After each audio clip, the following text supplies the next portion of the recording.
Yes. Soon enough, you will forget.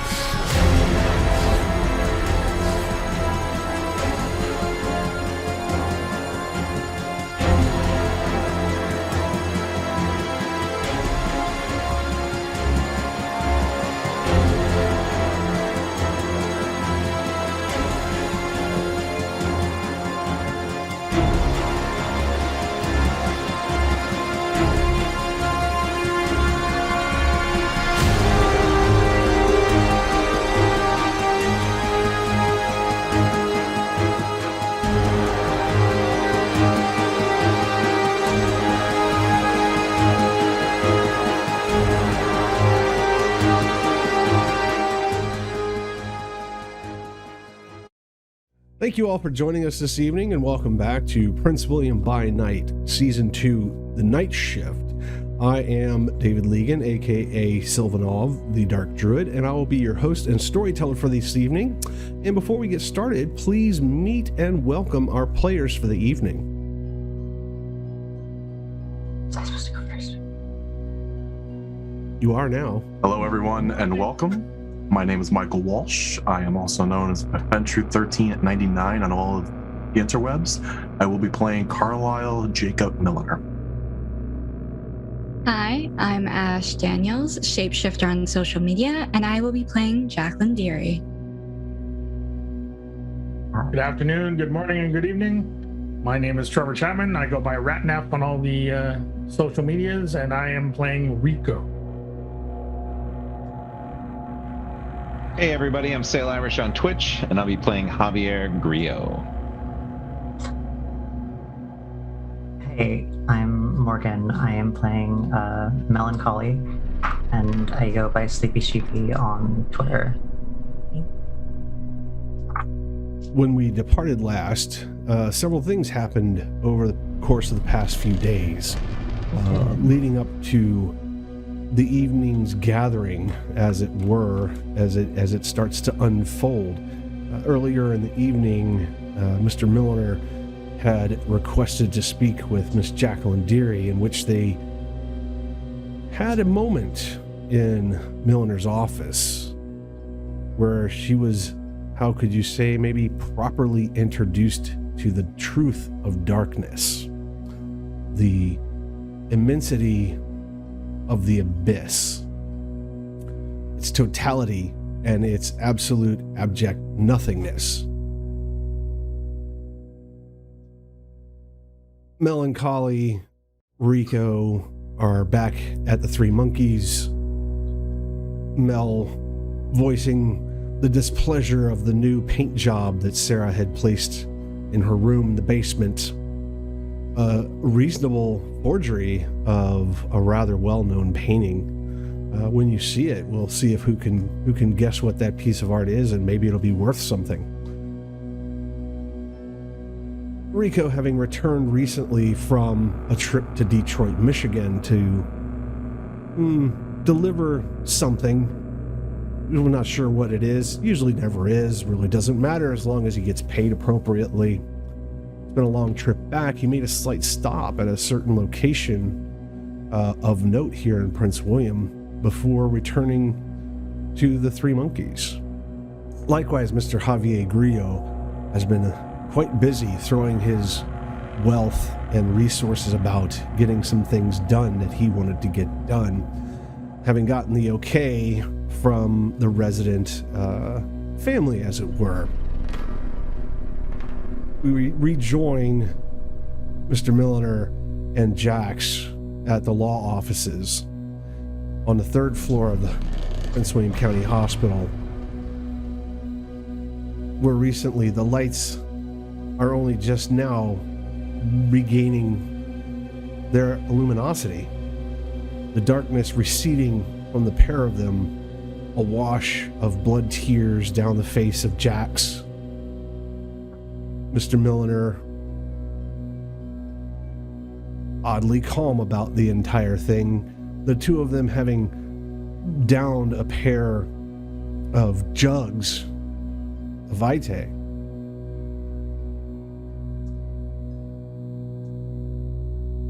Hope for now your hunger's been satisfied and you finally understand the difference between an urge and hunger. Thank you. I think I do have a better understanding now. And I really don't want to be afraid of my shadow anymore. I want to embrace it. And I think I know you can help me do that. Oh, I can't help you. I can introduce you. I am merely an acolyte. I've been shown a way to take care of my own issues. I am not one to be the ultimate guide, but I can introduce you to someone who can. He regularly reaches up, touching medallion hanging from a chain you've seen him wear pretty much every time you've ever seen him. You said you can introduce me to someone? Yes, I can. The individual that introduced me to the darkness, I want to say, probably about close to 30 years ago now. It was New Orleans, in the French Quarter. I was there with my sire at the time. We were in the middle of negotiations, ironically, between Camarilla and your family. My family? Yes. I'm sure people have informed you. You are of the Alessandra. Yeah. Family. That's a word that gets thrown around a lot here too. It is, but it's a little different for us. Yeah, I don't know exactly if I would call what I am family, but I get it. Well, as long as you're in our domain and you don't cause any trouble, we will consider you family.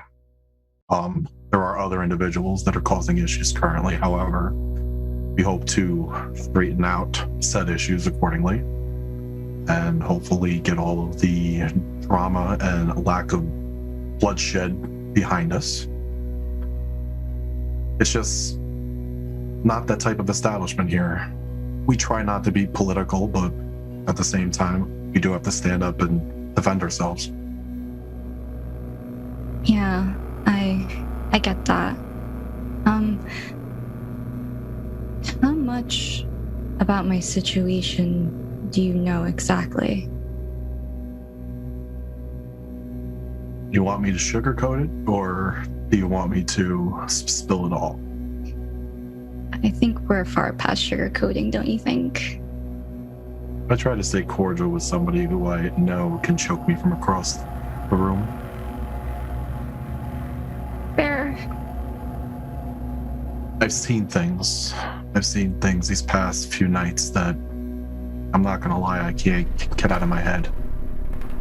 What I can tell you is I've seen embraces. I've seen issues of orders. I've seen people pushed to do things, and I've seen people open to do things. I don't judge you for any of it. I feel it is not you to question the work of Apollon and have his word diminished by your blood. I feel he's chosen you. I truly do. I think anything that's going on between you and Mel and your sire, it's a chain reaction that was meant by fate. Words Hopefully. again. Chosen. I'm sorry. I don't understand that part. I don't get it, but maybe one day I can see myself the way that you do. I don't know. I don't think you want to see yourself the way I do. You should stay as innocent as possible for as long as you can, because eventually, even though the darkness is comforting, it takes its toll. And this whole chosen thing. Why? And what am I chosen for? No one's told me that. I don't understand. Apollyon works in mysterious ways. I was chosen years ago. I still have a purpose. I still have a reason. That's my own personal business for now. I'm going to introduce you eventually to an individual named Mr. Pevalacqua, and hopefully he'll be able to answer more of your questions. He is of your lineage. I just feel like more and more questions keep coming up for me, but I appreciate the help. Do you mind if I ask something a little bit personal? By all means. Do you remember your embrace at all? Unfortunately, I do. It was overdue. You see, in our family, things are... I don't really want to compare it to TV shenanigans, but some people would stereotype us as a mafia-esque organization in certain aspects. Others would see us in a different light, but that's a tale for a different evening. I had some bad run-ins with certain individuals who conspired against me, and at the time that I was supposed to be embraced, it was put off. Eventually, when I was, it was not the experience that I was hoping for. It was extremely rushed for a specific circumstance. Unfortunately, you have the gift, as so many others, that when you embrace, it's intoxicating, it's pleasurable. For our family, it's not. It's extremely painful. It's agonizing. It can cause trauma on certain individuals. It can even kill.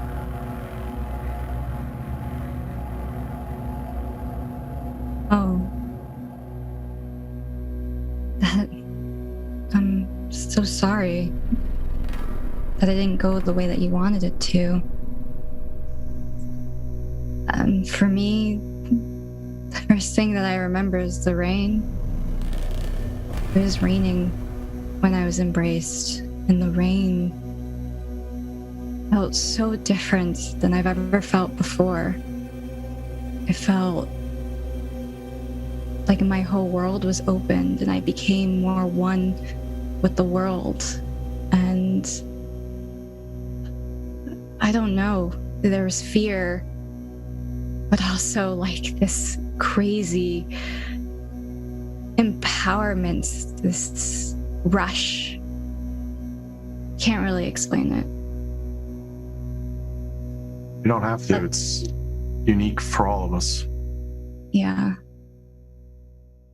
And then, of course, my hair. That was a surprise. I'm not sure if you experienced this for yours, but my hair wasn't always like this, and it definitely wasn't by choice. It just kind of happened. The blonde streaks. Certain lineages come with certain drawbacks, like, for example, the Nosferatu, which I'm sure you'll eventually meet, are known as very grotesque and nothing like their TV adaptation. Jax, you I hear it's a very know a painful couple of Nosferatu. thing.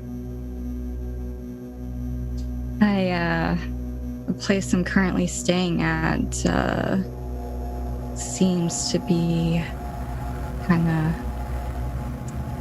of overridden by these very interesting, terrifying looking creatures that you speak of. Be careful with that word terrifying, because it doesn't matter what people appear to be on the outside. We can be more devious and monstrous and inward. You're pretty Yeah, sure the monster that's- you know is a monster on the outside as well as on the inside. Yeah. Gotcha. Well, and I appreciate your help as well with the whole the whole Mel situation. I'm trying to stay out of that as much as possible. We attempted to help her, and eventually when I hate to use the term, she sees the light.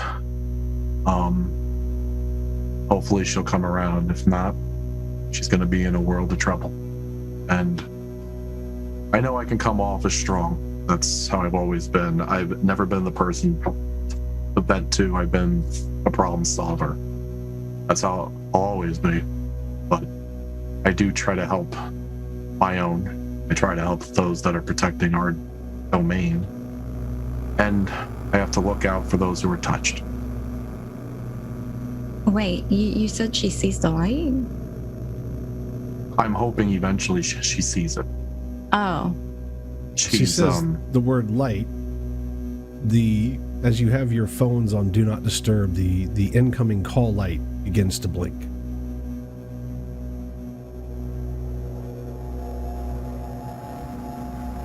I wonder who this would be. It's the front desk of the hospital. Hello?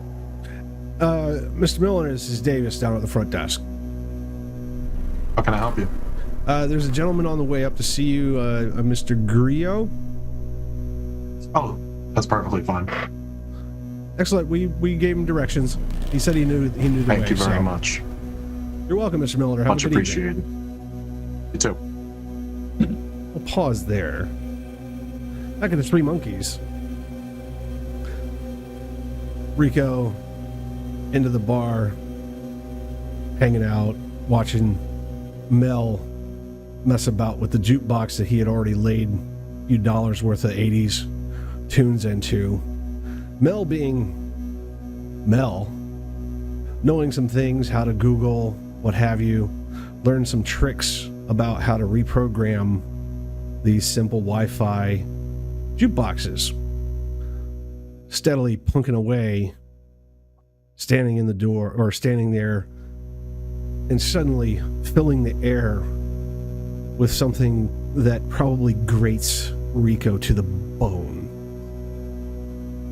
What are we listening to, Mel? It's the Monster Mash on loop. The Monster Mash on loop. Yes. Fantastic. There's definitely an eyebrow raised from one of the waitresses who's filling in while Joe and Luke are away. Sarah seems a bit preoccupied and busy elsewhere in the Three Monkeys, or not even here maybe. No one knows. He's been running around painting and doing this and that and the other and seeing to whatever it is she sees to on a day-to-day basis. Joe, likewise, still unaccounted for, missing. Has been for a couple of days now. A staple here for 4 years, 365 days a year. Joe's been a feature, almost an appliance that you could plug in and out, put away in a drawer if necessary, and pull out when needed. So things aren't running quite as smooth around the Three Monkeys, allowing its patrons, such as yourself and Rico, to kind of have sway of the place. The two of your presences pretty much has caused any kind presence to disappear out of the Three Monkeys. Hola, chica. I thought you were fixing that thing. It works, doesn't it? As she gets up. One song does not make a jukebox. I don't know. I think it really suits the place. Yeah, you probably would. Jeez, lighten up. Don't lose your head or anything. Wait, did you just tell me to lighten up? You are funny. Yeah. There are drinks is brought between the two of you by the waitress, offering the nice ruby red liquid in a glass, though doesn't smell quite as nice as when Sarah or Luke provide it. But it's definitely vitae. There's that coppery whiff in the air. And with that, I will have everyone in our group here roll their rouse check for the evening, please.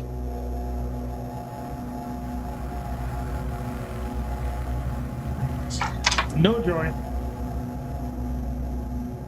Go. I failed. Oh, Oh man. Mel, did you succeed or fail? fail. With the exception of Javier Grillo, the entire lot of you is a bit hungrier than you were before you started the day, even given what's been consumed back at the office. So this drink being proffered actually is quite enticing given the rise of hunger in the pair of you. At this point, Mel's no longer like wincing at the thought of drinking blood, and she will guzzle it down quickly. Not giving a moment's Rico's thought. going to. Go ahead. Rico's gonna drink it like a good scotch or a bourbon. He's gonna sip at it. He's gonna savor it, just because he can. Again, it's vitae. It's not what Sarah would serve you, but it does the trick. It'll slake a hunger.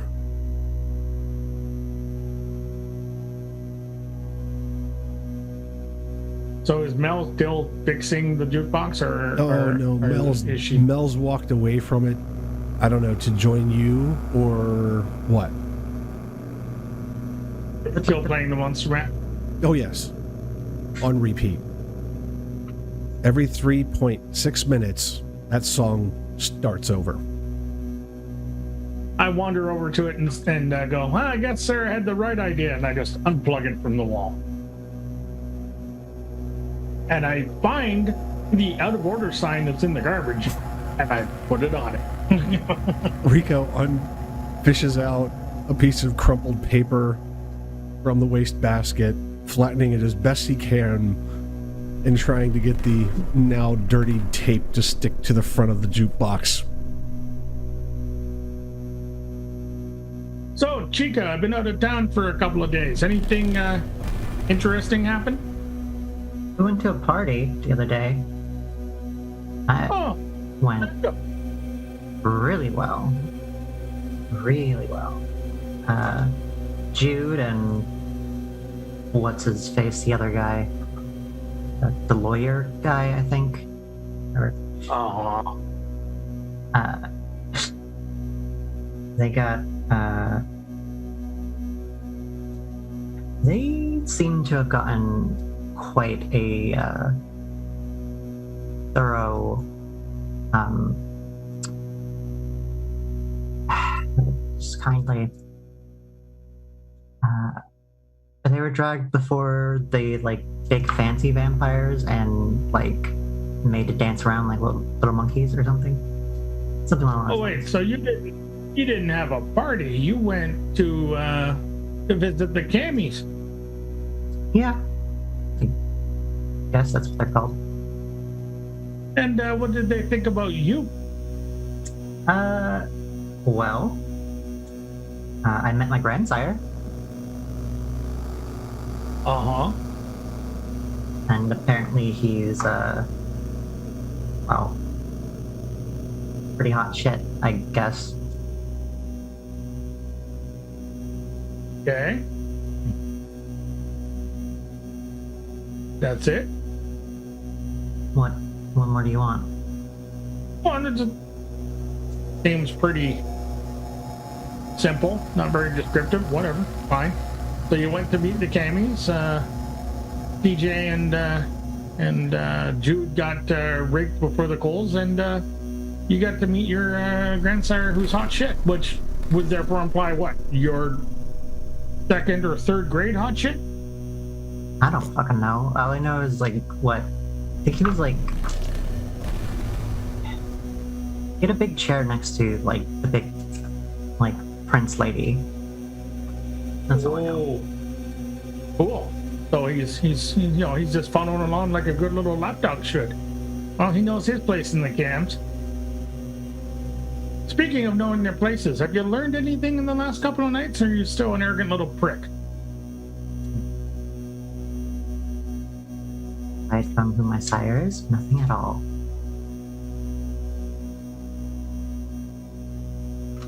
Cool. Oh. How's your Mel, can I girlfriend? get a bit of a willpower check, please? That is simply your unspent willpower, which at this point should be all of your willpower. Yeah. Everybody's willpower, by the way, should be back to normal. We are failing that very much. We even got a 1 in there. So, all right. So as he picks at you, pokes fun, calls you arrogant little prick, it's that voice in the back of your head again, that scratch that just won't heal. It's like a cheese grater being taken across the bottom of your feet every time he says something derogatory, even remotely in your direction. Rico, what's an awareness, please? Oh yeah.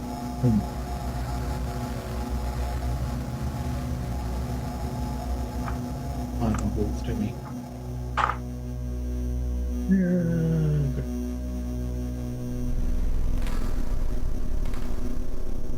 2. 2's enough. You notice the scleras of Mel's eyes begin to change from that nice milky off-white, where it looks like someone might have shaken up a bottle that had ink and oil in it.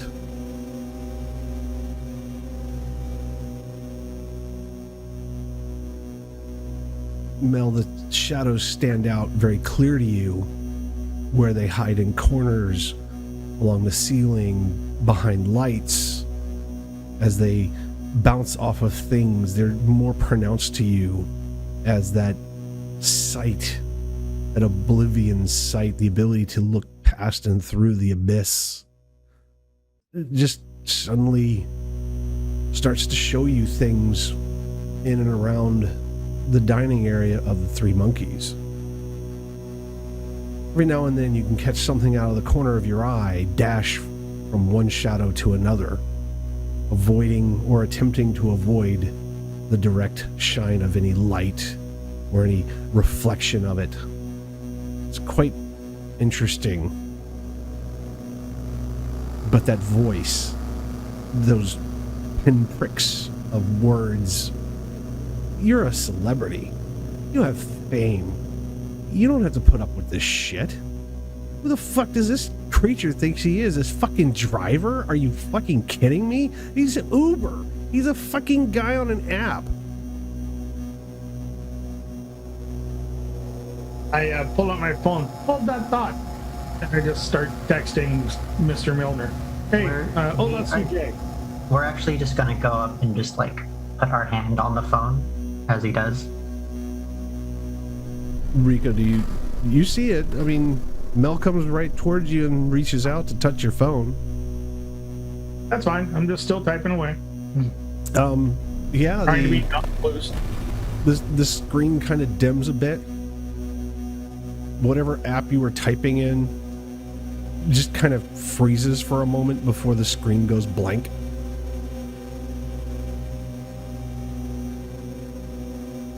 Put back in my pocket. Yes? What do you do for fun around here, Rico? What do I do for fun? Whatever, anyway. Actually, I'm doing it right now. Was anyone? Depends on the person. You ask Luke, he probably does some interesting procurement of items of value. Yeah. Other than that, I don't know. Haven't been here long enough to know everybody's patterns or plans. So you got You're looking for fun? better to do? I got all the time in the world and I'll spend it how I choose. Right now, I'm talking to you.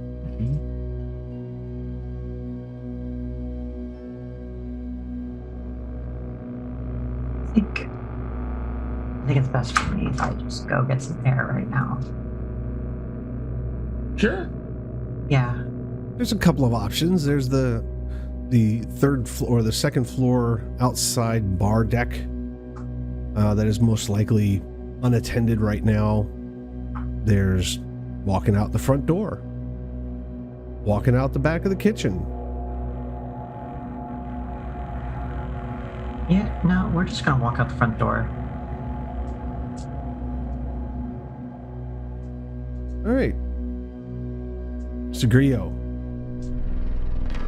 Mr. Davis quickly has you sign a clipboard of names and dates and times as he hand scrawls you a visitor tag advising you to keep it on you at all times, attempts to give you directions on how to get to Milliner's office before you kind of wave him off and I know the way. Make your way to the elevators and up to the third floor, around a couple of corners and down a darkened hallway, one that is strangely void of any security cameras, which is odd for a hospital. But nonetheless, you make it to his door, knocking.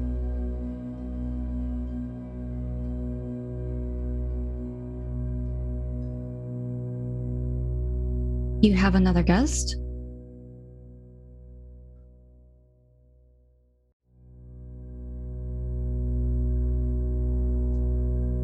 Yes. Primo, you in there? Come on in, cousin. As he would stand up, put a hand on Jacqueline's shoulder and gives it a squeeze before he enters. Jacqueline, wits and awareness as the door opens.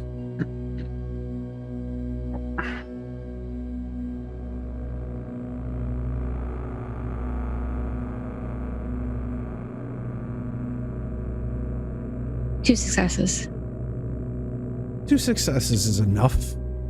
In the time that you've spent with Mr. Milliner, you're still kind of in that phase of between the darkness and the light. And as the door opens, you can almost swear that you see bits of shadow sinking into Javier as he enters the door.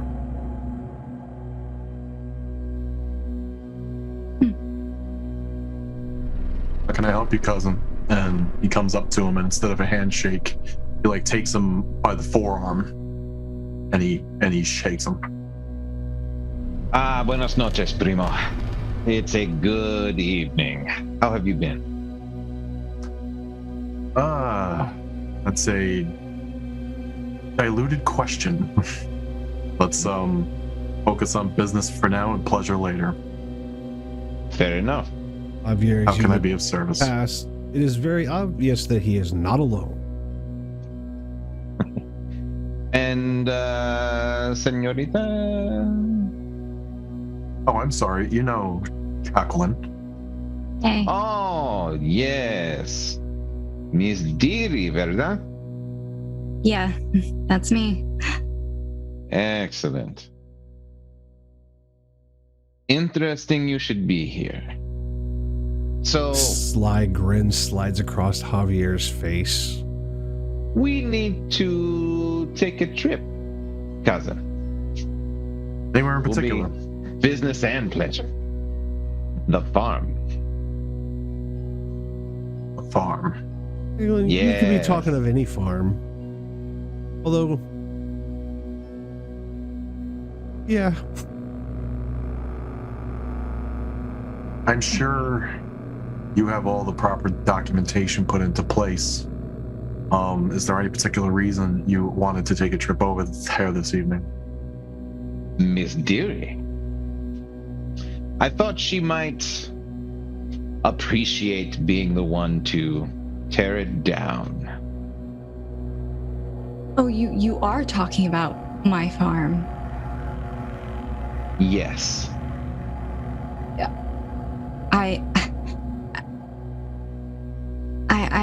I don't know. It's been a while since I've been back there. Jacqueline, can I get a willpower check, please? Willpower? Yeah. Yes, please.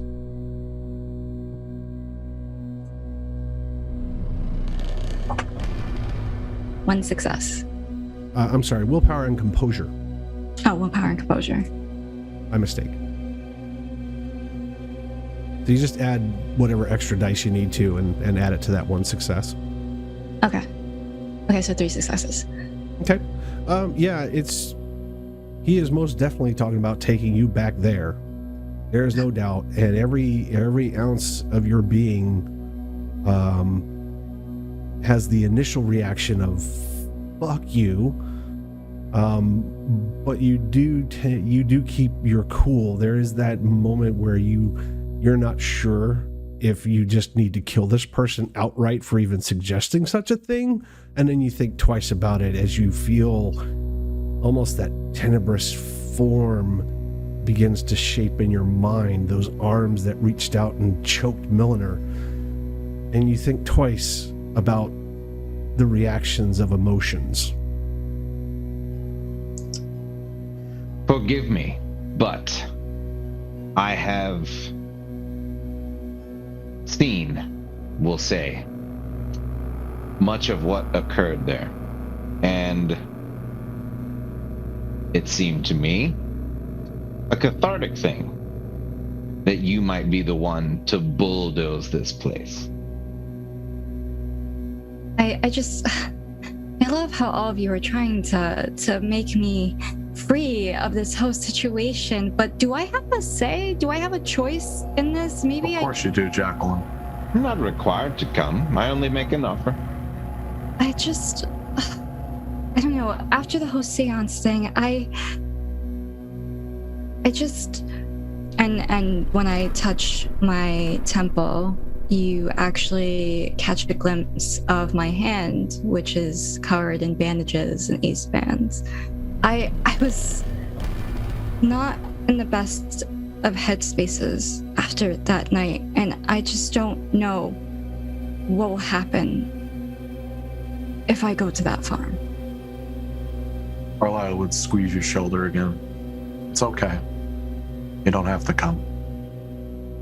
But I can tell you, if you do come, you're not going to be forced to do anything that you don't want to. An echo of a maniacal voice. Come on home, Jackie.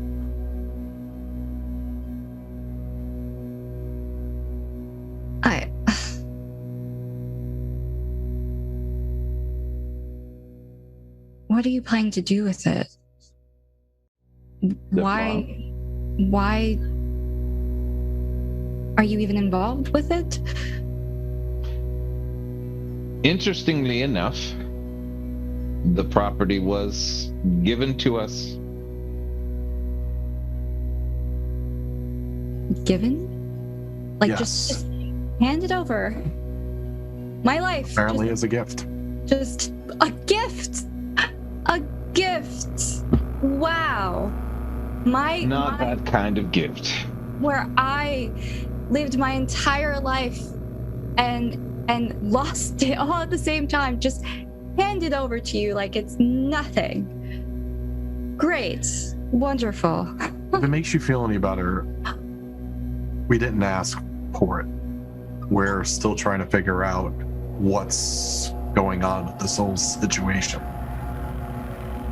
And frankly, considering what occurred there, we have a responsibility. There are, ¿qué se dice? Some spirits are less than pleasant or happy. It behooves us to remove them.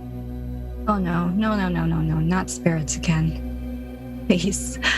Oh, are you planning to do like another seance thing here? Is that what's going on? No. Can we?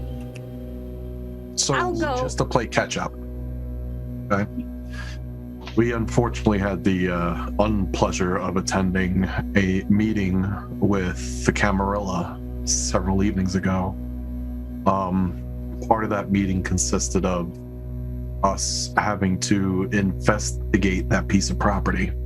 I am not doing it based off of their wishes, but we are in possession of the paperwork that the property ownership is drawn up on. So if anything is to come up of it, currently it falls under our responsibility. My goal, since my cousin has interest in it, is to support him in all of his endeavors, and hopefully we'll be able to either decommission anything that's currently going on over there or find out why the property was given to us in the first place. Again, we're not going to force you to do anything, but I can tell you, as part of our previous conversation, we are all about family. And part of that is the people that reside in this domain. I personally take responsibility for those individuals.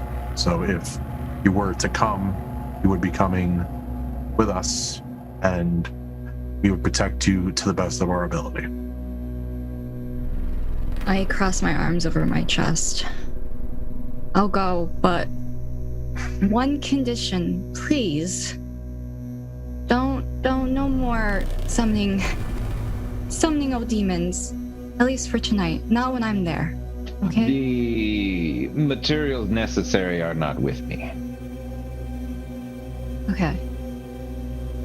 Just investigating, looking around. This is more reconnaissance and... Oh, my dear, we're going to bulldoze it. Yes. Oh. And hopefully it's not just going to be us. I do have to make a phone call to see if somebody else is in town. I would prefer to have as many people together on this as possible, just in case if there's any unscheduled party crashes. Agreed. He would attempt to call Rico. It dumps straight to voicemail. Bloody hell.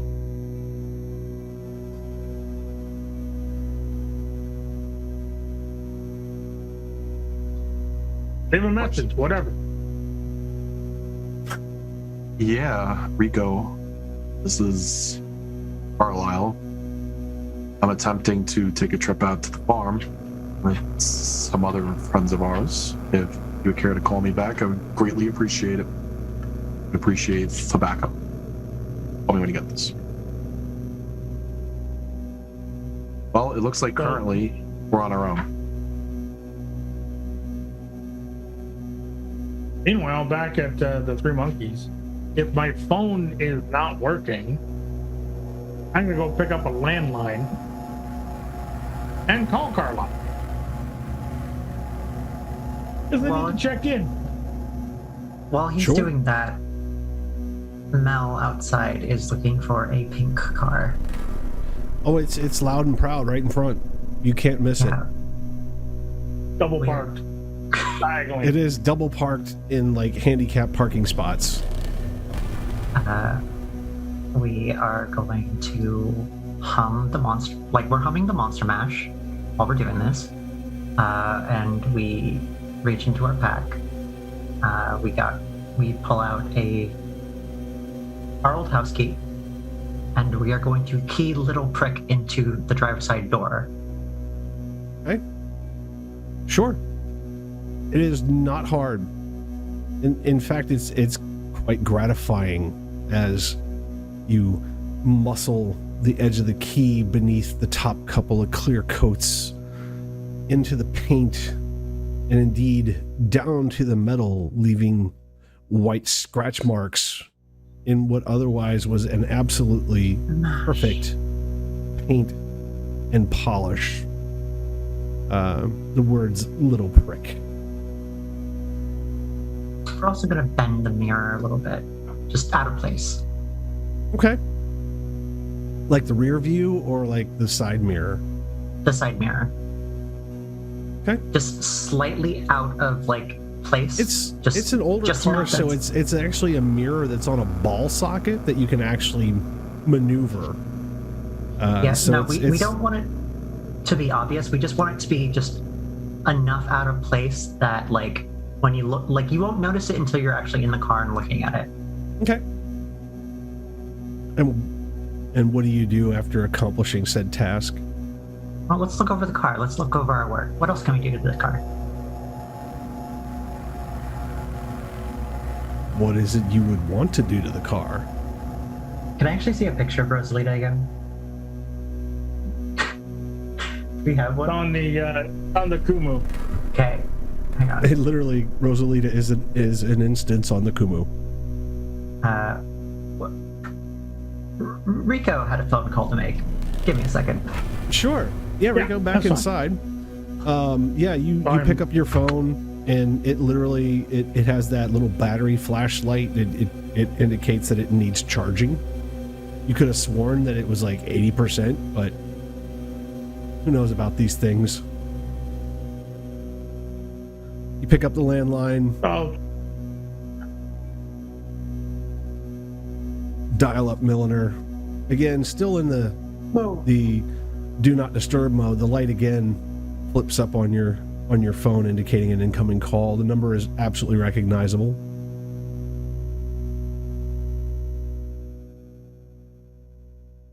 one ringy dingy.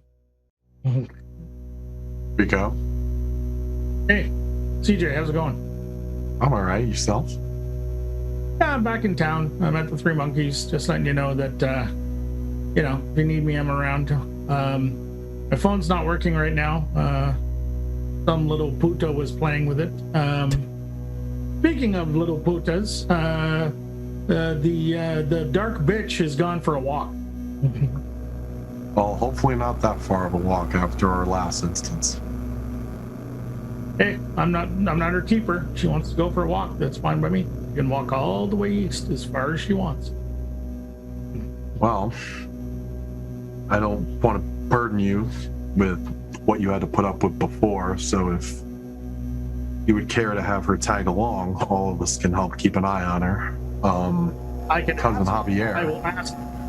I'll ask once, and then fuck it. I'm not going to ask again. If she doesn't want to come, I'm not getting my head ripped off. I understand, but my cousin Javier needs to take a trip out to farm, and any backup would definitely be appreciated after recent actions, and I can get you caught up on our instance over in nowhere.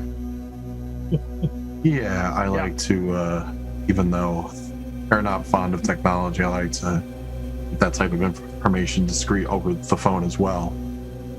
Sorry, my bad. Slip. It's okay. I will meet you over there. At the farm?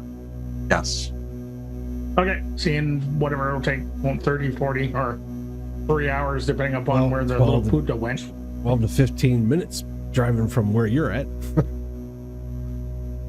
Very well. Now, We have our backup and possibly a volatile kind of guest. so I wander outside. What other thing have you done to the car? Nothing yet. We were contemplating, like, slicing the tires, but this feels good enough for now. So we're just sort of like looking it over. So about it. I wander outside. I see you looking at the car. Yeah, she's a beauty, isn't she? So I'm going to ask once. I've been asked to have you come with me to meet CJ at a location. If you're willing to, get in the car. If you're not willing to, all I'm going to do is ask once. Do I have to ride in the trunk again? No, I'll go. you technically didn't ride in the trunk last time either. You rode in his trunk. And I'll wander over to the car, and then I'll notice the scratching on the side of the car. Mother goes and puta! Oh! Okay, well played. Well played. I beat up your girlfriend, you beat up mine. We're even now? She's not my girlfriend, as she gets into the car. Okay, friend, partner, significant other, life thing in the car, start up the car, and I put on Billy Ocean's Get Into My Car. And drive to the farm. Oh, by the way, it's on repeat. And I drive to the Can we farm. tap the radio and see if we can, make it stop? Sure. A moment. Can I use rapid reflexes to slap the hand away before it hits the radio? A moment.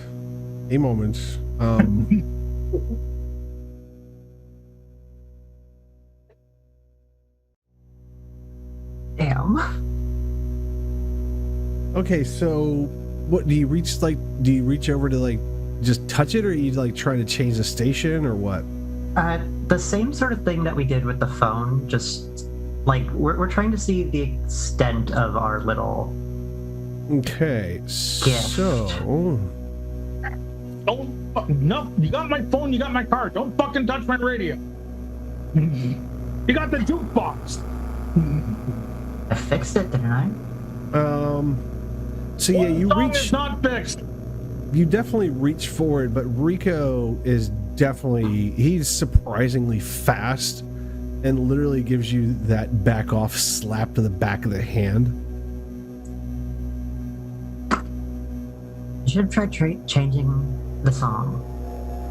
Not that way. You gonna change the Monster Mash? No, I meant the jukebox. It still works. Just playing the same song over and over again. How is that working? Because I programmed it to do that. You could still change the song. So it's just in whatever song you choose, it just loops? Yeah. Yeah, I changed the song to Problem Child from AC/DC and off we go. Okay. The thing about the jukebox, though, is it never plays the right song anymore. Fair enough.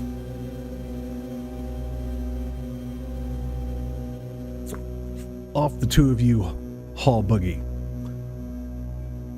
Jacqueline, CJ, Javier. So I just got off the phone with Rico. We may have a unscheduled pest, Jacqueline, in the form of Mel. So perhaps the things that you and I spoke of, you and her could possibly get a chance to talk about, and maybe perhaps you would be able to talk some sense into her. This is all happening way too fast. I first the farm, now Mel. Are you guys trying to kill me? I think you're totally trying to kill me. My dear, you are already dead. Yeah, that's kind of the ironic part. There's a spiritually, sardonic nod in emotionally. the back of your head, Jax, as every voice in your head kind of at the same time kind of nods, yep. A piece of advice for unlife, okay? Try to get all the drama out of the way as soon as you can, because it will carry with you forever. You guys definitely like to do that a lot. I see. I am a man of business, first and foremost.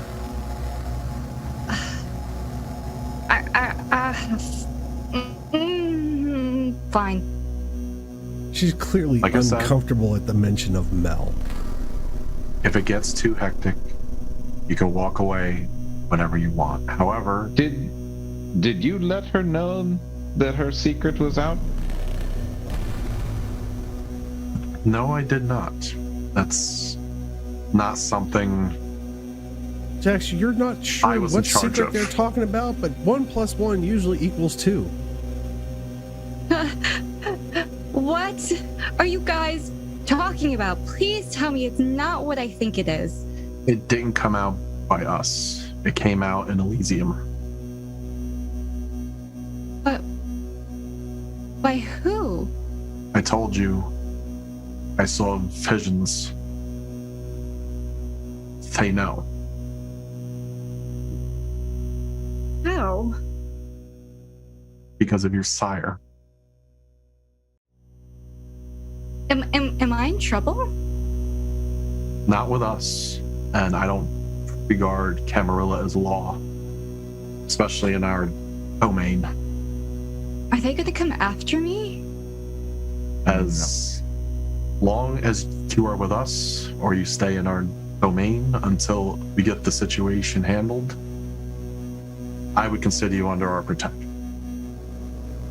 So Mel knows. No, yes. No. Oh no. I know.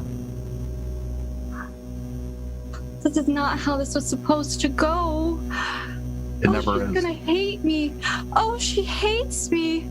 Oh no, she's gonna kill me. Oh, you can't put us in the same room together. Please, no. Jack, She's not going to kill you.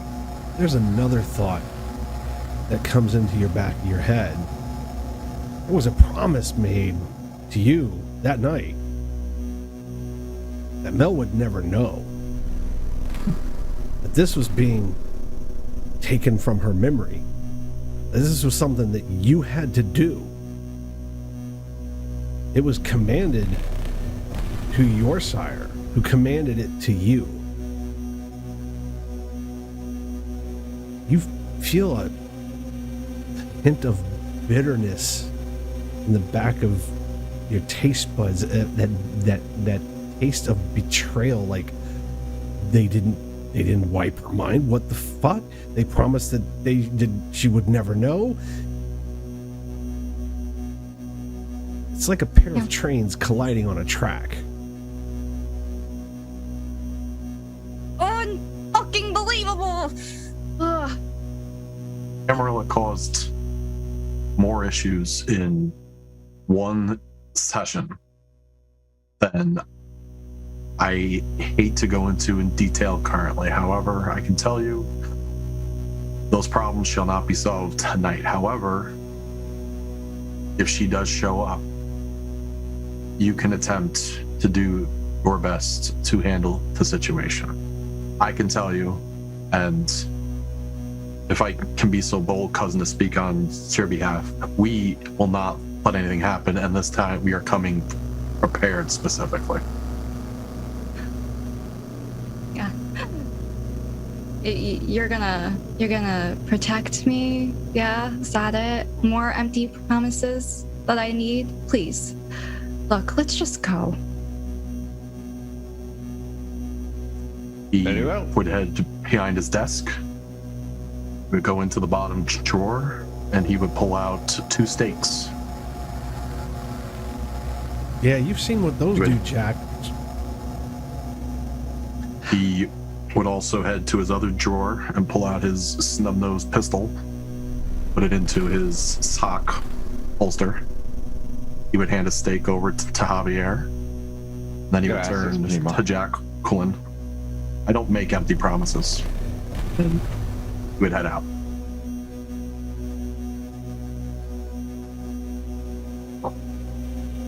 Sudden realization that you're going back there. The last time you were there, last time you heard the word Camarilla, it was quite the event. The closer you draw, the more the visions and the memories flood, the more real it tastes. The trip feels almost like you're moving backwards in time.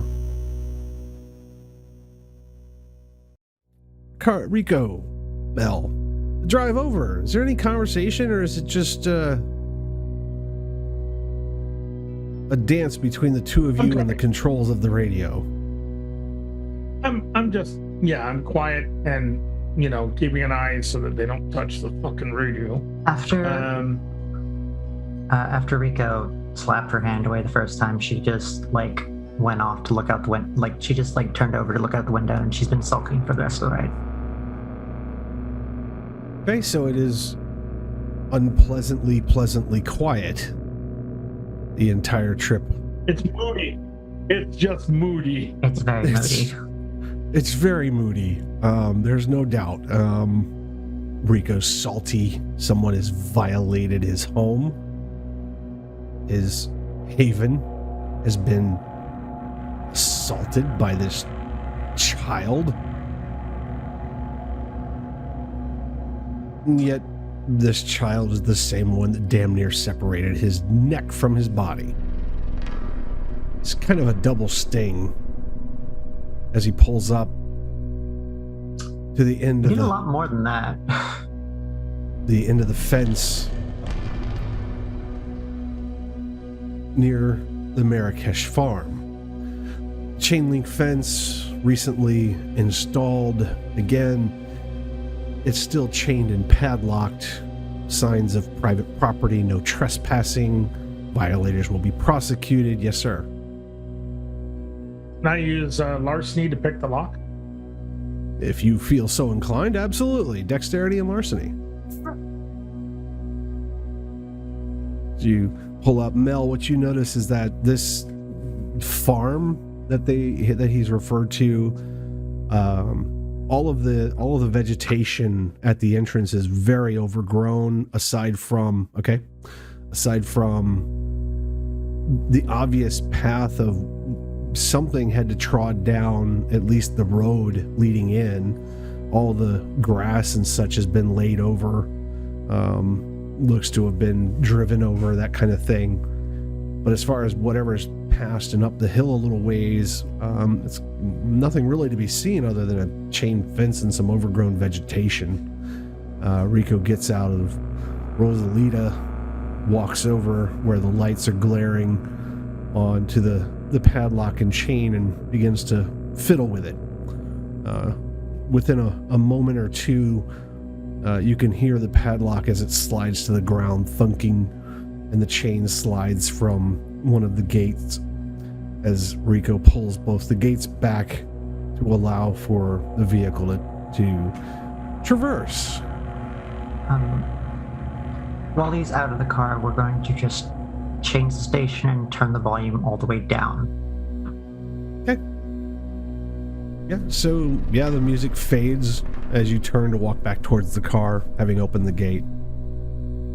Yeah, good idea. We should probably be a little quiet going into here. Thanks.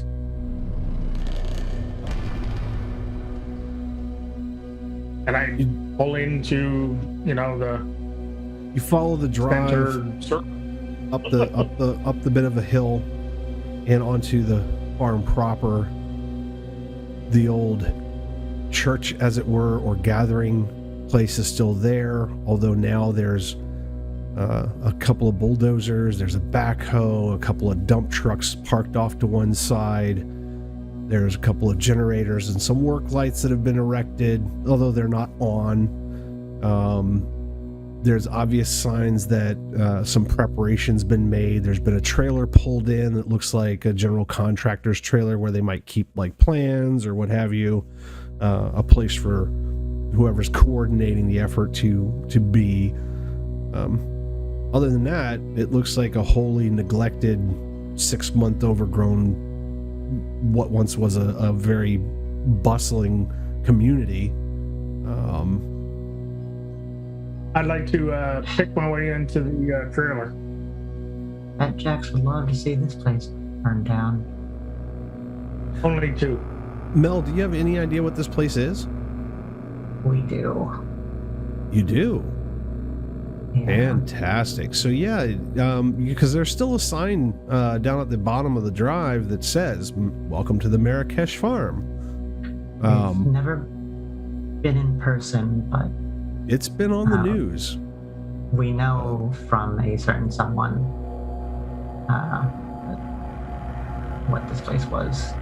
You know what blasted out across social media and the news very briefly back in the late winter, early January, about there being massacre here, kids stolen, and then suddenly it all disappeared from the news, the internet, from any mention anywhere. It's kind of novel being here, actually. We were kind of looking for mentions of this place because that's It's a bit I surreal. believe this is the place where Jax is from, right? Are you talking now to Rico? No, just that's would be Yeah, you what put she recognizes from it. Yeah, you can put what you've heard from Jax mentioning the farm, plus what you've heard in the news, what you remember and recall from the internet and even local newspapers and what have you, that, oh, this is that place. Actually, I think our memory is a little fuzzy. We do remember that after that whole massacre, Jax sort of came to meet us, but then it's all hazy after oh, right. She killed me.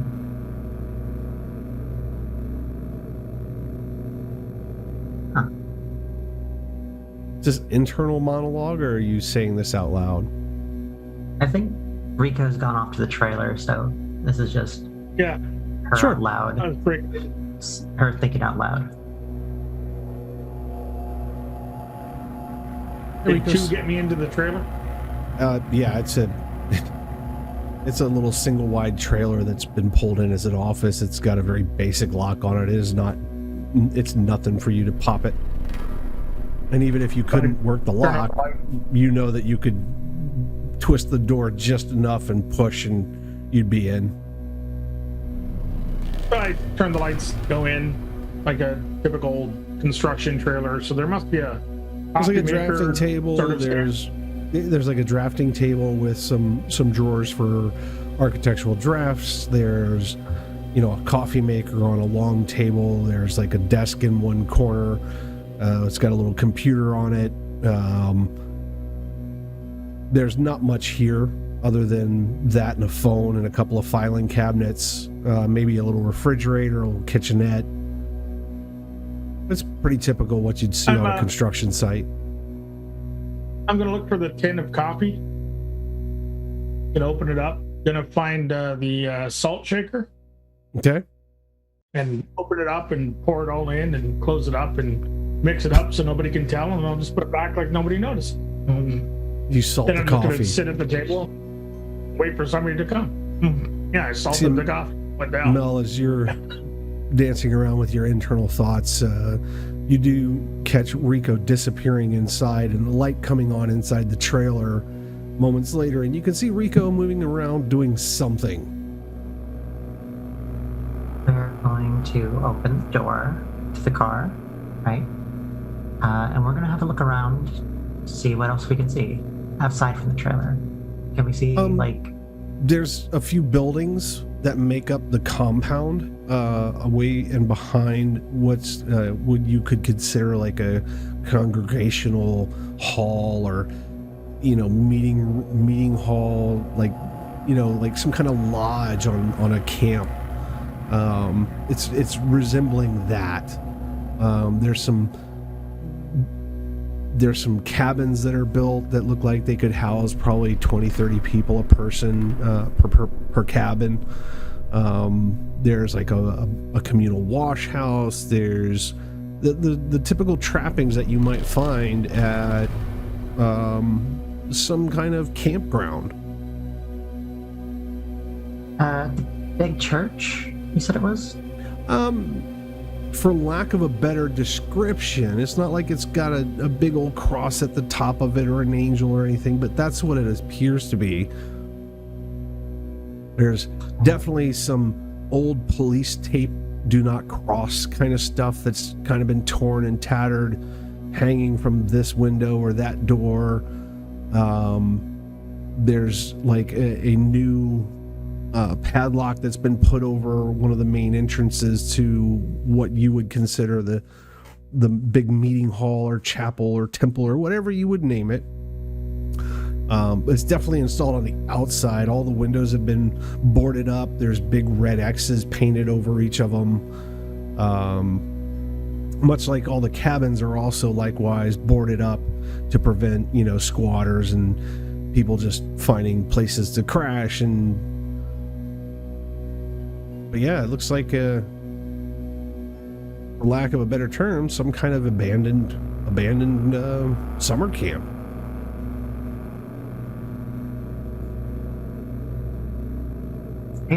I think we're just gonna go up and look at the doors while we wait for Rico. There might be some flashes of memories from childhood about going to summer camp, having a good time, self-discovery and teenage, all that horse shit.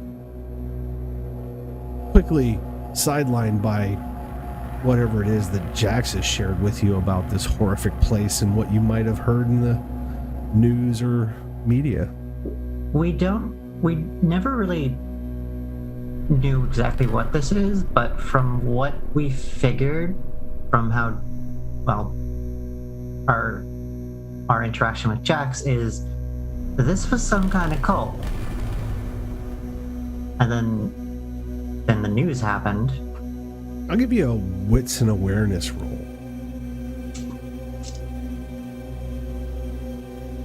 Shit. Awareness.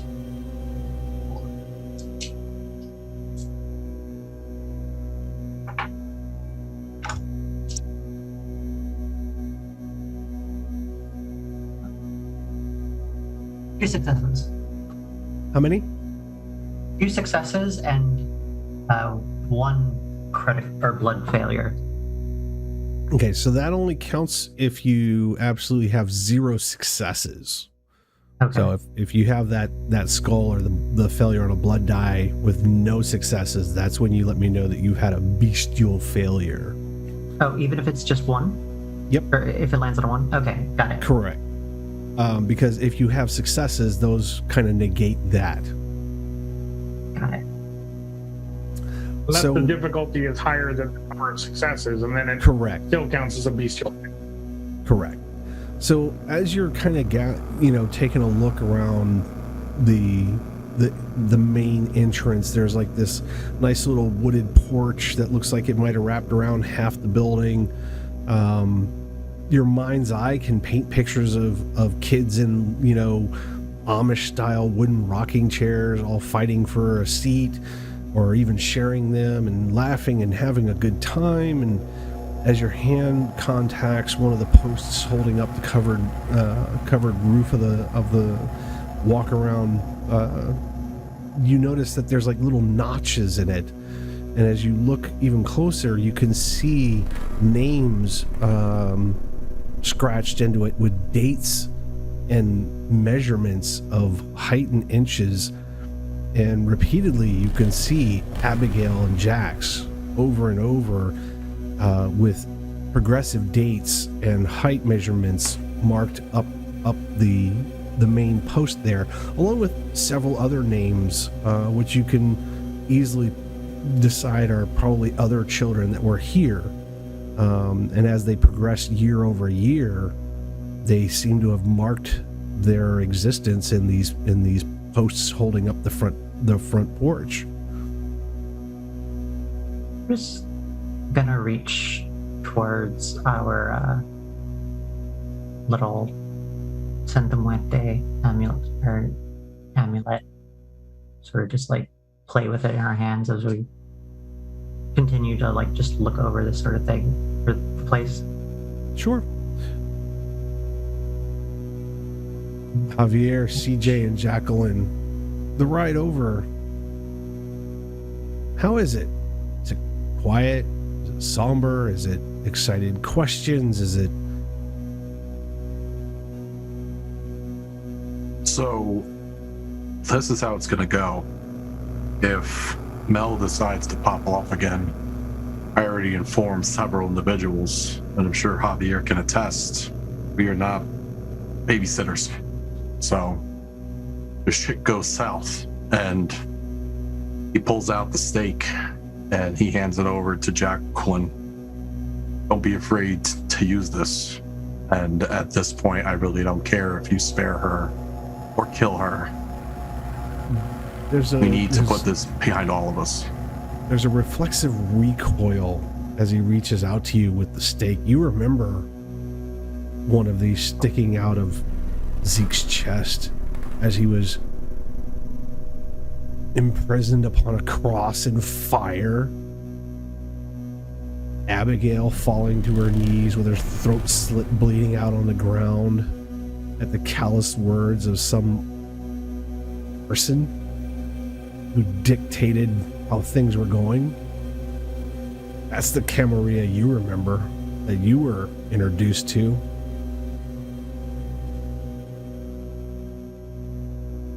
I can't. I pushed the stake away. You need to be able to protect yourself. I know, but whatever happens, honestly, I think at this point it's rightfully deserved. You have a head on your shoulders. You have a good head on your shoulders. I know if push comes to shove, you will make the decision that needs to be made. However, she should not dictate in her current state of mind. You do what you need to do. You have the conversation you need to have, but you need to carry this. She, from the last time I saw her, can be very volatile.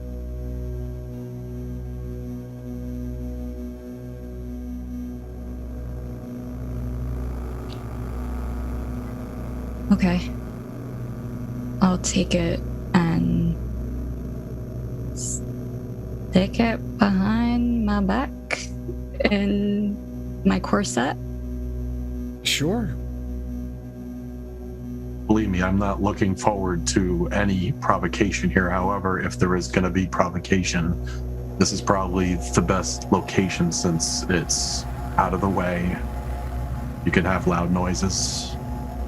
You know, if shit goes south and people decide to have shadow fountains spewing all over the place, I would prefer it here than upstairs in my office or downstairs in the morgue or out in public. Just do your best. A visceral reaction from both your own awareness and that of the voices in your head as the coarseness of the wood slides between skin and corset. The awareness that a shard of wood is so close to your heart is immediately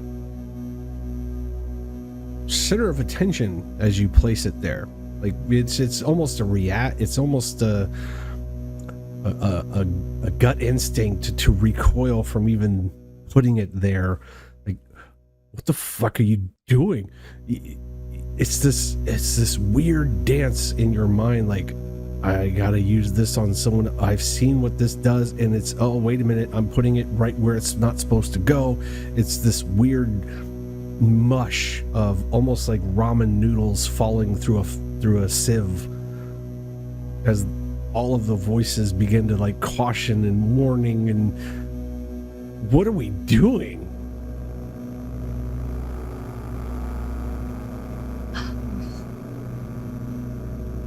And you can see like different expressions being made on my face, reacting to something that's not even really happening in front of me. So I'm assuming in the car, the order is myself driving, Javier in the passenger seat, and Herb behind us.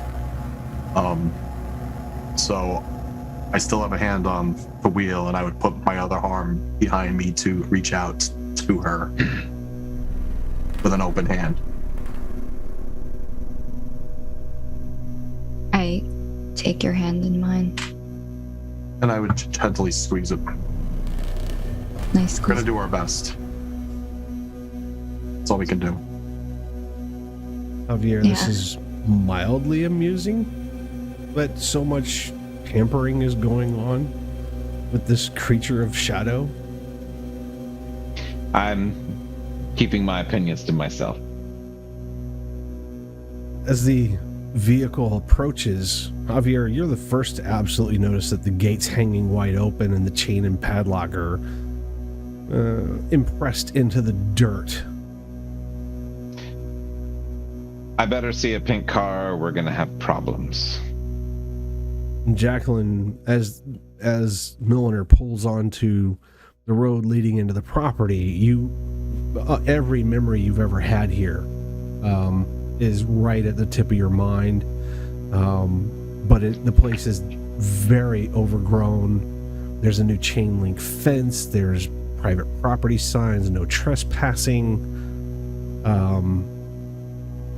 The lights reflect off of tall grasses and haze where there once was maybe a maypole or even a barbecue pit is just absolutely overgrown with weeds. It's been untended. This place has been absolutely neglected. Even the events of that final night seem to have been overtaken by nature.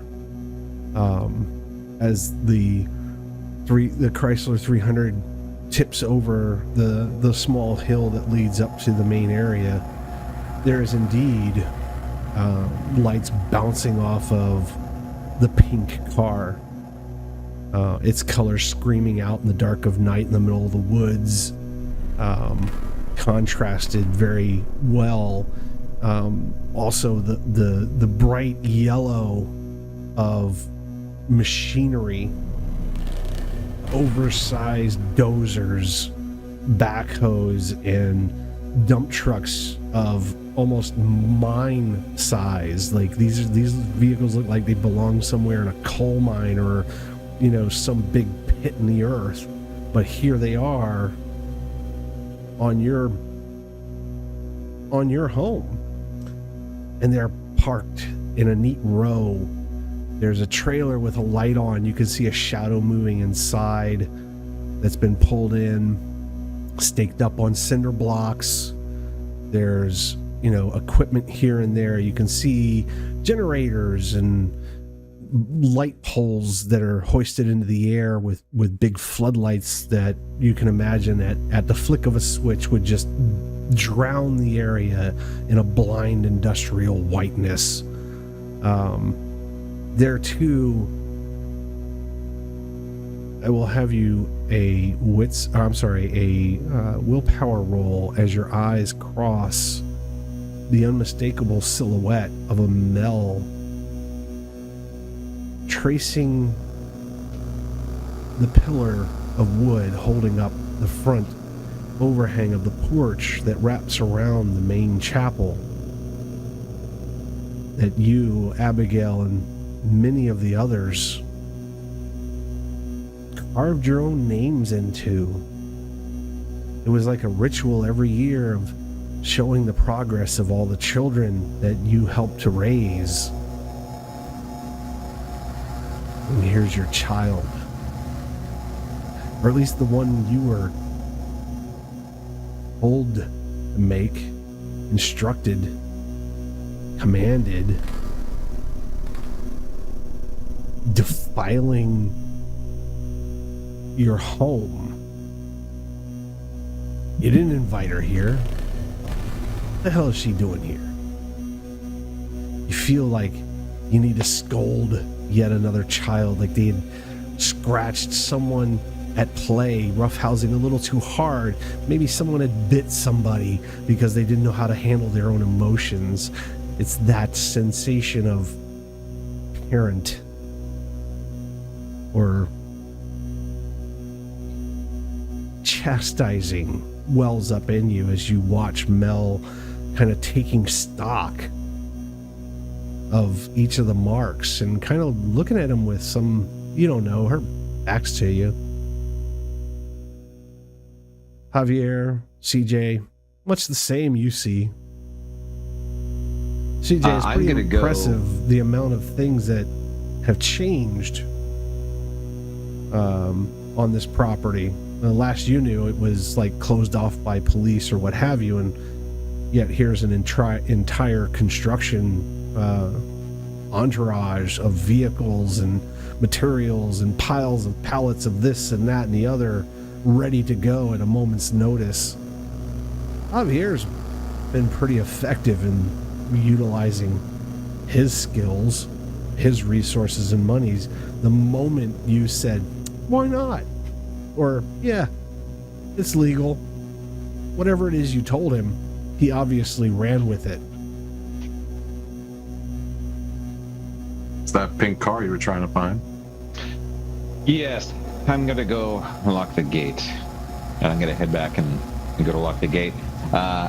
When I get to the gate, I'm going to sense the unseen. Okay. And while he does that, I turn to CJ.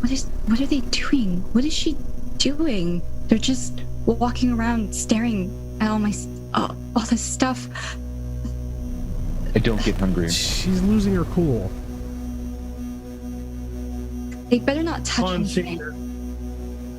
The darkness seeing the gathers around her. Yeah, Rico, you can see the headlights as you're fucking with the coffee and putting it back and ruffling through whatever you can find, you know, making mental notes of this or that. There's a light that comes from the approach. I stick my head out the door, and I basically, whenever CJ steps out of the car, I'm like, CJ, a moment, please. He would roll the window down. Be out in a moment. And he would turn around to face her. Okay. Just remember what you and I talked about. If it starts to get too crazy, we're going to handle it the best we can. This CJ, isn't their place. she takes a monstrous look, and you know it well. You employ this regularly. The cloak of shadows, the intimidation, the power that it just exudes and oozes is one you are very familiar with, though she doesn't seem to be consciously doing it. It's just happening around her. They need to back off. We have to get outside to talk to them first. You can't do anything from inside the car. I know you didn't plan on this tonight. I didn't plan on having you come along on a trip. I definitely didn't plan on her, but we had a situation between her and Rico, and I would hate to leave him alone with her again. So we're trying to kill multiple birds with the same stone right now. Fine. They just won't understand any of this. You handle it the way that you need to. I trust you. Okay?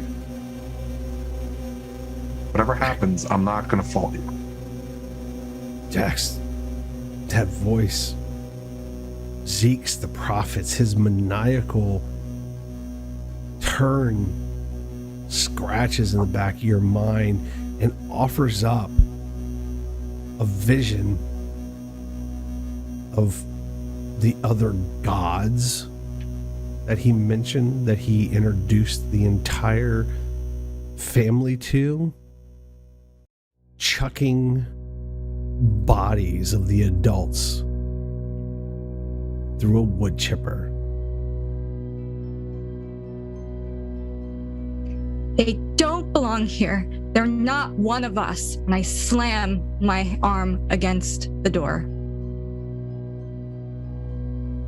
Mel, the wash of light from behind you is unmistakable as you can hear a car approach coming up. It parks. You hear one of the doors open and close. You can hear footsteps of someone descending back away. You can hear Rico up out of a door calling out. You hear a somewhat familiar voice of CJ Milliner calling back to him.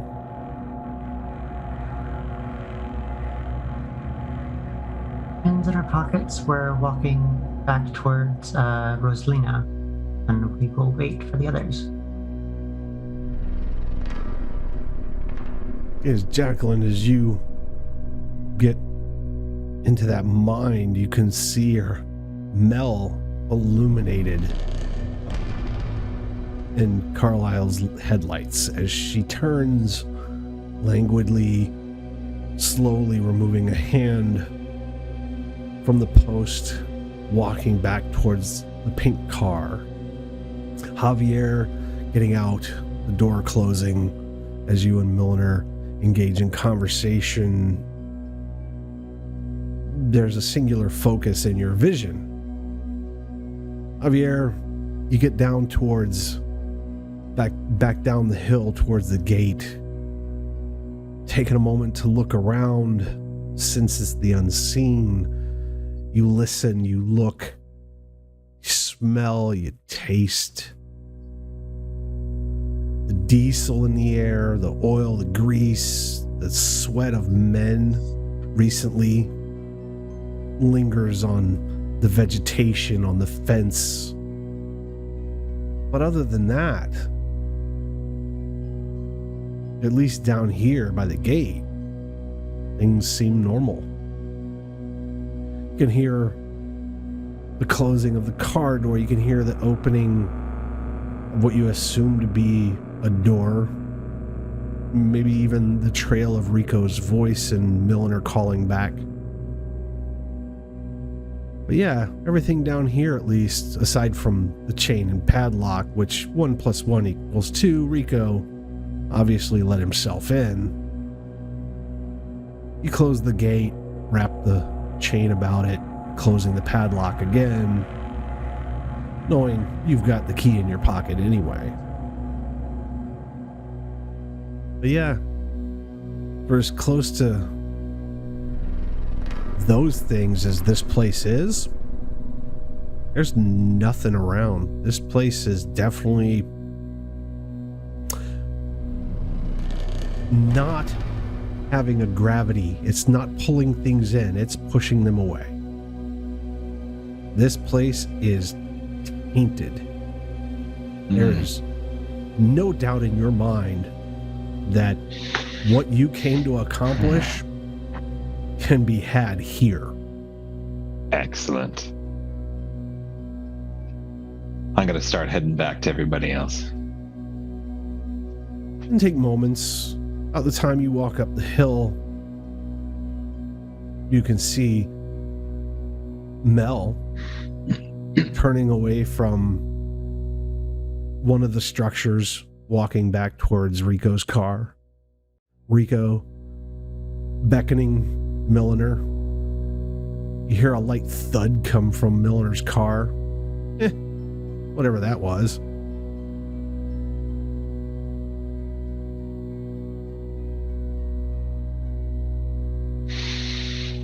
I'm going to wait for them to get out of the car. And I'm not going to force you to do anything. If you want, stay in the car the whole time. I know you've been through some shit, but we have things that we have to get taken care of here. I'm going out there. I'm not letting them ruin anything else here. Well, And I open it the door is. and I leave. CJ, there's a little Yeah, tickle in he the back of your follows. head that just feels like I can't wait. Like there's this anticipation of chaos, of conflict, and it leaves this salivating taste of buttery steak lingering Hindsight's on the been tip tossed out of the other window.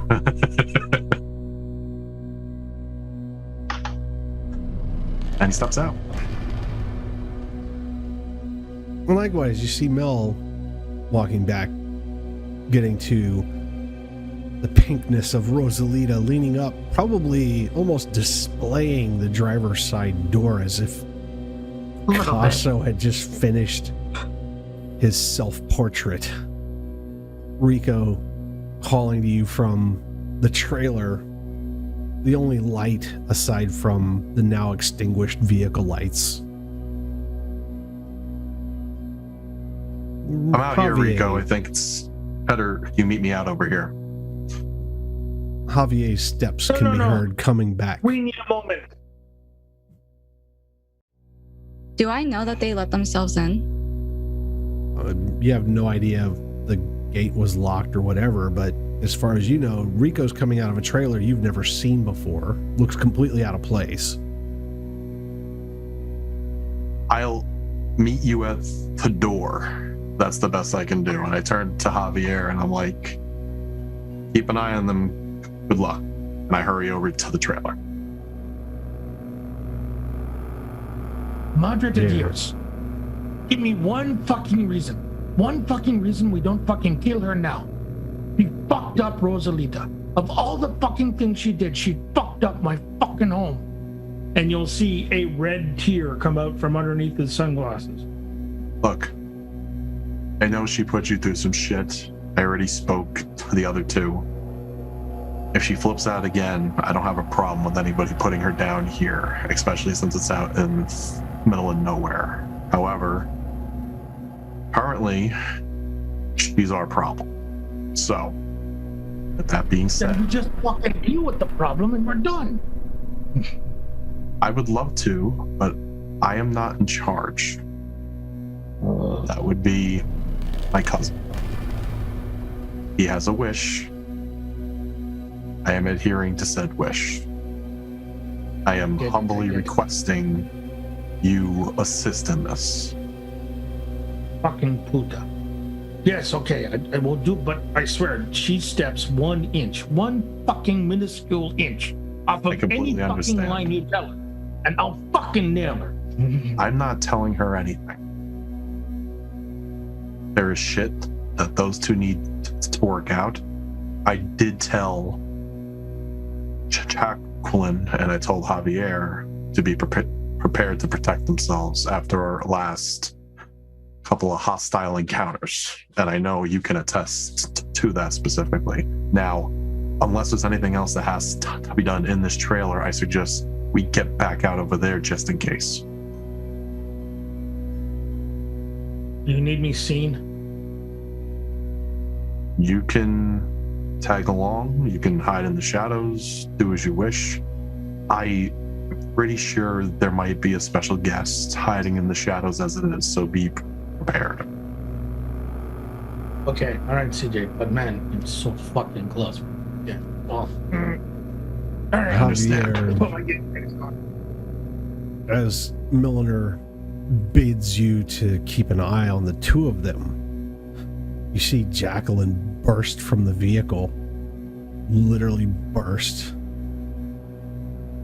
You see Milliner stepping out, taking a quick trip a few yards to the trailer where Rico's beckoning him from.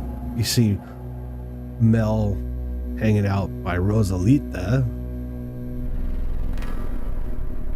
And yeah, the scene is there. I actually walk over to Mel. Hey, Pixie Stick. Long time no see. What are you doing here? Of all places, why here? Do you remember a time when you wanted to bring me back here? Not now. Not like this. This was a place where people actually lived and died. My life. Here. Emphasis on died.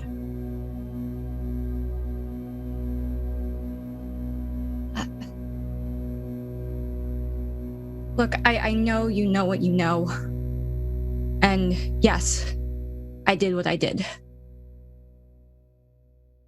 I know. Everyone knows. Pretty much. I think all of the vampires in St. William know by now. It was a pretty public spectacle. Javier. Yeah, this conversation is happening right in front of you. Oh, a spectacle like that. They sure love those. I wish it didn't have to happen that way. That's not what I wanted or how I wanted things to go. Everything's just such a mess. Mel, I'm so sorry.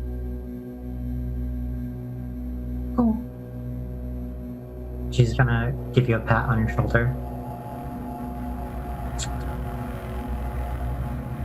Let's burn this place to the ground.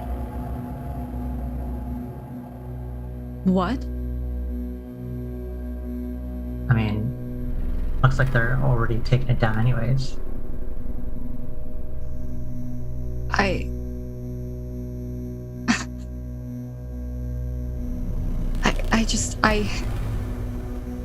I don't know if I can do that. If I may, fire draws unwanted attention. There are bulldozers here for a reason. It's not as cathartic, though. You too? The cathartic stuff? Jesus Christ. Hey, Jack's not exactly the confrontation you thought was going to happen. This Wait, is a you little actually want to help me? disarming. why not? After what I did? You You're murdered me. just- That's what you did. Mel, Don't sugarcoat it. wits and awareness, please.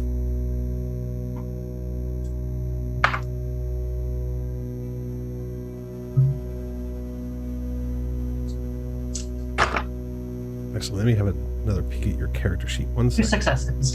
2 successes. 1 second. I may not have given you the right roll.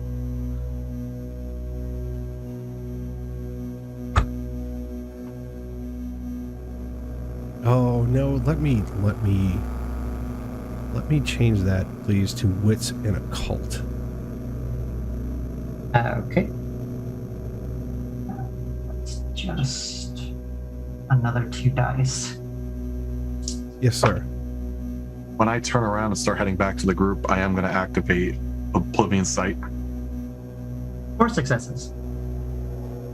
4 successes.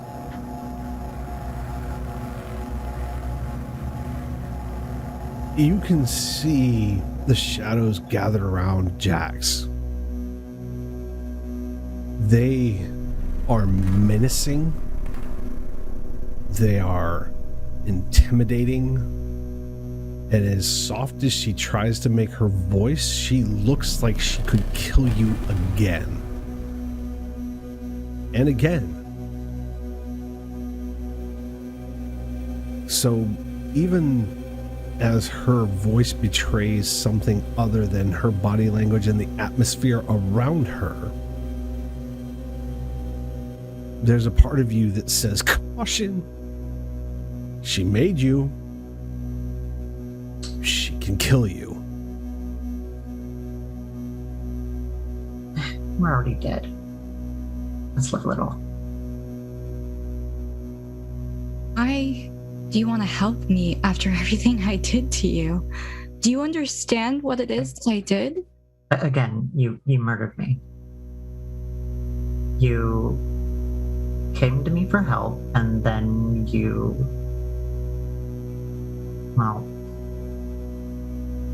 You know the rest. You were there. Yes, I was. And it wasn't pretty. I mean, I barely remember it, so... Fortunately for me, huh?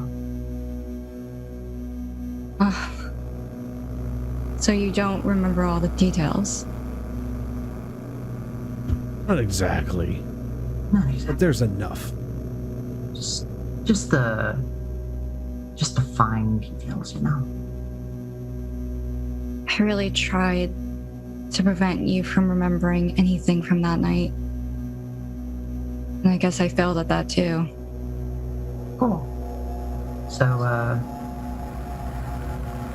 wanna grab a torch? No fire, no en fuego. I'm Doesn't matter, it's going down anyways. I'm so taken back. So you're fine. You're totally okay with what happened between us. Pause. CJ, Oblivion Sight offers you things that others might not notice. What did you roll, sir? I anything yet. Oh, maybe you should. I was just activating it just in case. By all means. It's a free activation, does not require a rouse check, but it does have a certain bit of alertness and awareness, the wits, the insight. Pick your poison, sir, and make your roll. I would like to take a look around because I do have the thing stuck in the back of my head that we might have an unwanted, shadowy trespasser Sure. keeping an eye on us. Sure. I have a number. 2 successes. How many? 2. Okay, so yeah. I will be burning a willpower. Okay. You may roll up to 3 regular dice.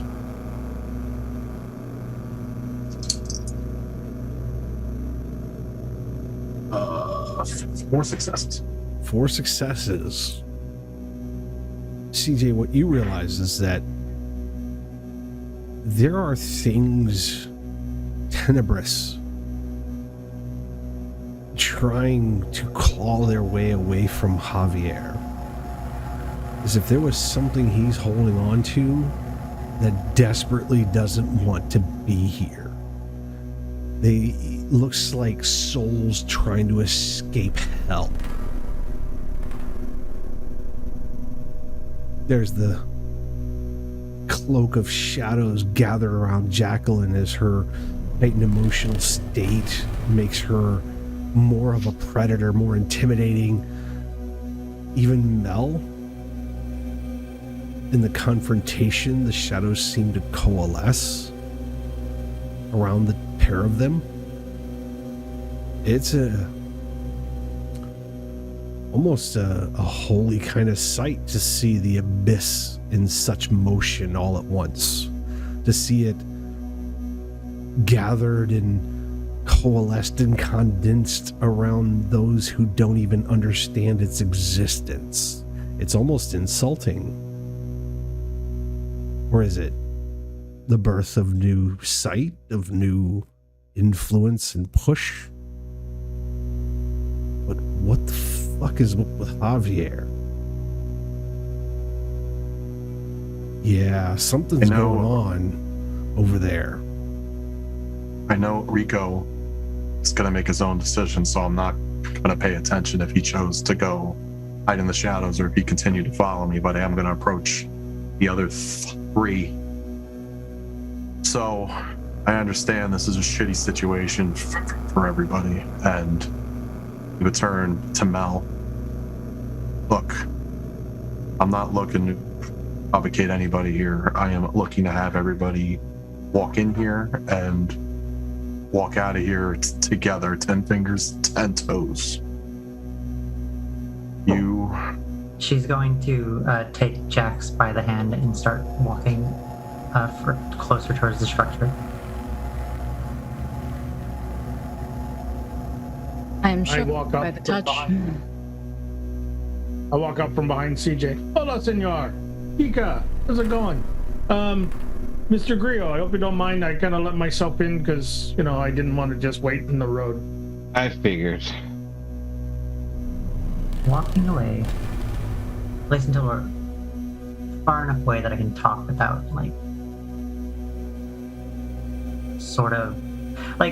she's trying to pull Jax for a more private conversation. Again, now that people are cutting in. What are you doing?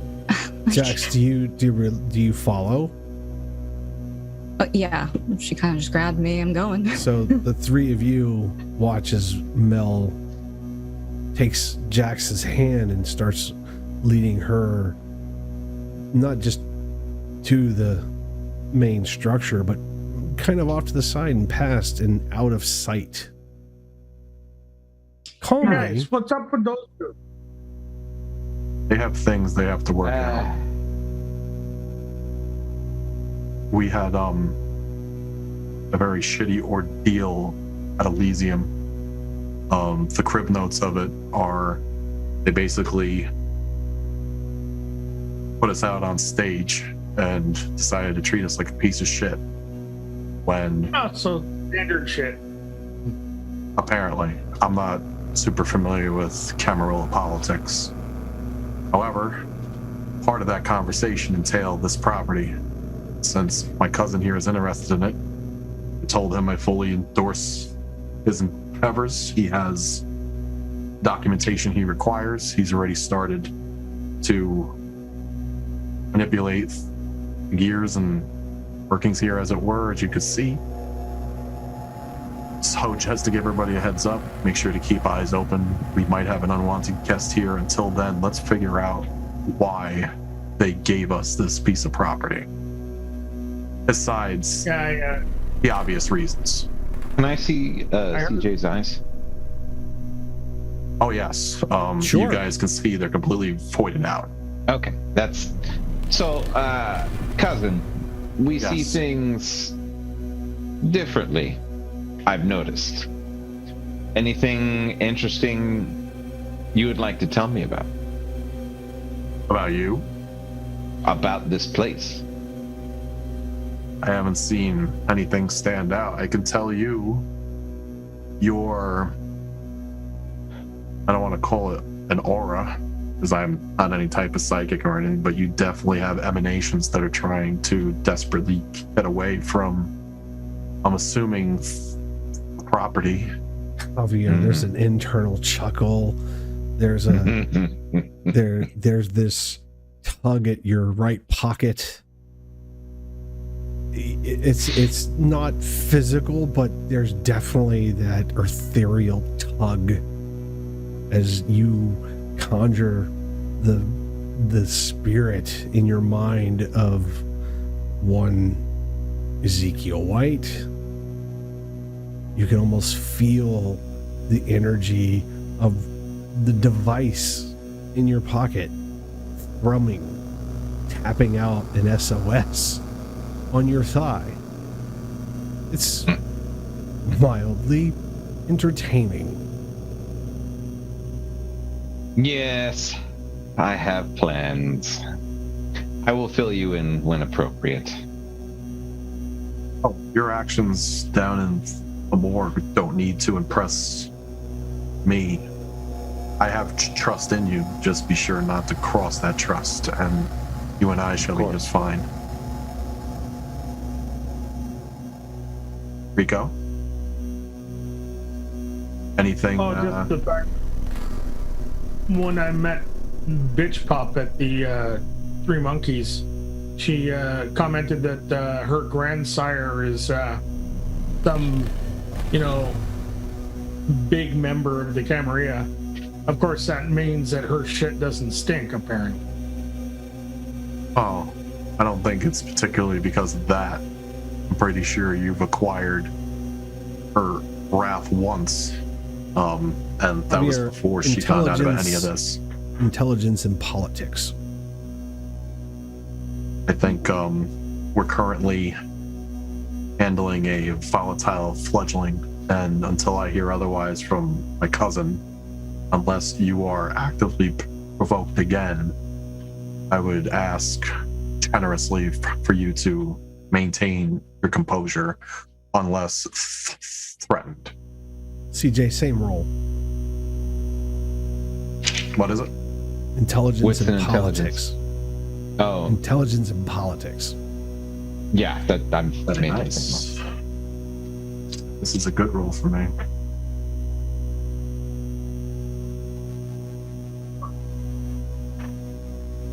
So the two of you, the Night of Elysium, as Rico talks about Mel saying her grandsire is some big to-do, that's not the picture that was painted in front of you all. As far as you guys could tell, Gerard, the named Lasamra who sat left of the prince, was just as much a pawn on that chessboard and paraded no less than the cadre of all of you as any other. The Camarilla were making just a spectacle out of them as they were anyone else. you, CJ, I will do my best to not push for buttons, but it's gonna take some fucking cojones on my part, and thank God I've grown them back. Please do not perform those actions on my behalf. I'm actually warning you as per my cousin Jude. Yes. I am not responsible for his actions. We're gonna pause. I just take it that when you give me a direct... Oh, Yep, go ahead, Rico. I was just going to say, I just take it that any directive that comes from you is because you're the attorney for him. So I just presume everything you say is from him. So yeah, I get you. It's all good. He is my client, but he is also family, and I know personally what he is capable of. So I'm not looking forward to having to clean up those types of specific messes that can actively be avoided. So on behalf of the family, I will try to hold my tongue. And just know your actions from the other evening again have not gone unseen, and when all of us can get together properly in a safe space, that situation will be addressed. Cool, man, cool. And we're going to pause there. Please don't hesitate to come back. Please stick around. We will have a brief message, some credits, a PSA. We will see you all back for Prince William by Night Season 2, The Night Shift. We shall return. Hello, my name is Trevor Chapman, and I play Rico Suede on Prince William by Night, The Night Shift. I'm here to remind you that your mental health is a very important thing. We all have problems, and I do mean all of us. I personally have suffered from both clinical depression and suicidal ideation. Sometimes it can be hard to share our issues because we don't want to burden other people, or we're too afraid or ashamed of the things we have done or the feelings that we have to even try to reach out to other people. But friends and family are here for a reason.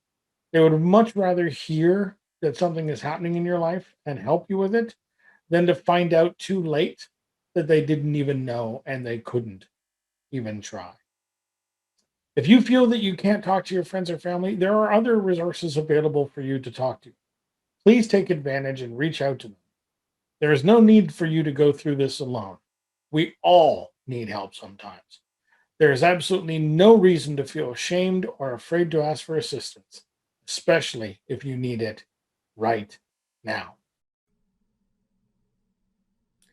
If you or someone you know is in crisis, whether they are considering suicide or not, please call the toll-free lifeline at 800-273-TALK to speak with a trained crisis counselor 24 hours a day, 7 days a week. The National Suicide Prevention Lifeline connects you with a crisis center within the Lifeline network that is closest to your location. Your call will be answered by a trained crisis worker who will listen empathetically and without judgment. The crisis worker will work to ensure you feel safe and identify options and information about mental health services in your area. Your call is completely confidential and free. Again, that number is 800-273-8255. If you are unable, unsure, or prefer not to speak in person, text the word NAMI to 741-741 to connect with a trained crisis counselor to receive free 24/7 crisis support via text message. You are not alone. Trained expert advocates are available 24/7 to provide confidential support to anyone experiencing domestic violence or seeking resources or information. Help is available in Spanish as well as other languages. Call the National Domestic Violence Hotline toll-free at 800-799-SAFE. Again, that is 800-799-7233. If you or someone you know has been sexually assaulted, help is available. Call the National Sexual Assault Hotline, toll free, 24 hours a day, 7 days a week at 800-656-HOPE. Again, that is 800-656-4673.